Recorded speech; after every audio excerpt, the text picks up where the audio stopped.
Good evening. Randy Dunn will be leaving Youngstown State University for Southern Illinois, so now the process begins for another presidential search, the 9th in university history and the 3rd in just the last 5 years. 27 First News reporter Gerry Ricciutti was back on campus to learn a little bit more about the search process. He joins us here in the studio with the latest. Gerry? Erica and Dave, one of the reasons YSU board members opted to keep Randy Dunn the next 6 months was so he could help oversee negotiations with the university's 2 largest labor groups, covering nearly 700 employees between them. Leaders of those 2 unions are hoping Dunn's decision to leave won't negatively affect their negotiations.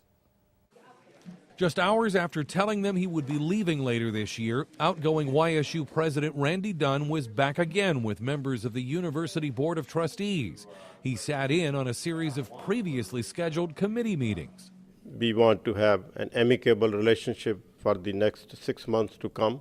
Garg says even though Dunn's taken a job with Southern Illinois University, trustees believed they needed to keep their president in place for the time being, especially since several other administrators have already announced their retirements this summer.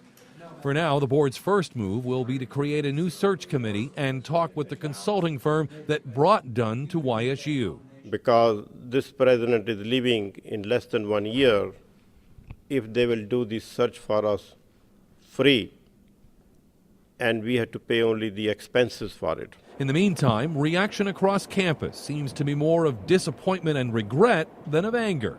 I think he brought something to us that we haven't had before, and that there was the open door of communications. Even the presidents of YSU's 2 largest unions, which both have contracts expiring in August, tell me they had hoped Dunn would be staying here longer. He's actually acted as a conduit between us and the Board of Trustees, giving us a lot of positive input. While Dr. Garg was not able to give us a specific timetable for starting the presidential search, he did point out that while the process for hiring Randy Dunn cost about $110,000 last year, that amount was significantly less than the $250,000 or more the board paid about 5 years ago when it ultimately hired Cynthia Anderson.